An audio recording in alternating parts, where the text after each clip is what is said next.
Walk me through, though, how we put the fire out, because great, okay, maybe New York gets better Monday, Tuesday, but as Mike was pointing out, it goes somewhere else. It can always come back here too. We still can't put out the wildfires.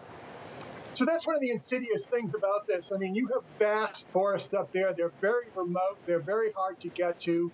There's only so many resources that Canada can put to them. The United States is sending up 600 personnel to help fight the fires. Other folks are coming in from all over the world to help fight the fires. So, you know, these fires could burn all summer, and every time the wind shifts, we could be right back here again. And then speaking to your larger point, you know, New York is going through this now. San Francisco went through it a couple of years ago. Singapore went through it a couple of years before that. This is becoming something that happens over and over and over again in the major metropolitan areas. Brian, just in terms of, therefore, how you plan to deal with this, what is the process you think the big cities like New York are going to have to go through? If this becomes a more regular occurrence, if it becomes a more regular occurrence for San Francisco or Singapore or wherever else it's going to be, how do cities need to manage their way through this? What can you do to protect yourself in the here and now to deal with the kind of smoke that we're seeing? Well, I think first off is education for people, and just tell them, you know, this is a serious situation. The smoke can do damage to you, especially if you have any kind of underlying respiratory issues or pulmonary issues. But in the longer term, you know, it's the climate change that is behind this. You know, climate change sets the table. Weather is just delivering the meal. And if it's not just the fires, it's also sea level rise, heat waves, the extreme storms in the wintertime. So, you know, we're going to see more and more of these extreme events as we go on.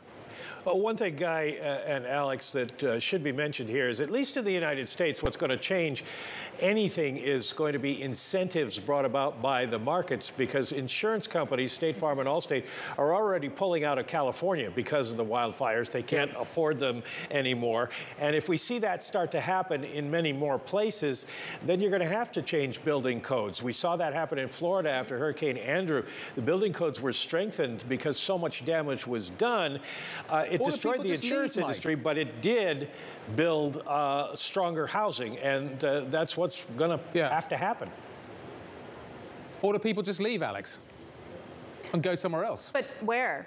The weather patterns are going to change, right? Like, to Brian's point, it's climate change that sets the table. So if the whole world gets warmer, or that just changes the way that weather patterns move. So in areas where, say, it's warmer and we can mine a crop, if you get 10 degrees cooler, you can't do that anymore. So you have to migrate where things go. And I think that also becomes a really interesting problem. So it also leads back to the government in terms of where do you wind up seeing the spending? Absolutely. So where do you end up seeing the spending? You've got to kind of manage it. You've got to look at this and think, we need to spend clearly to deal with the long-term story, but we're going to have to spend as well to deal with the short-term story. The IRA, Alex, probably spends money to deal with the longer-term problem. Are we ultimately going to have to see government stepping in a big way as well to deal with the short-term problem?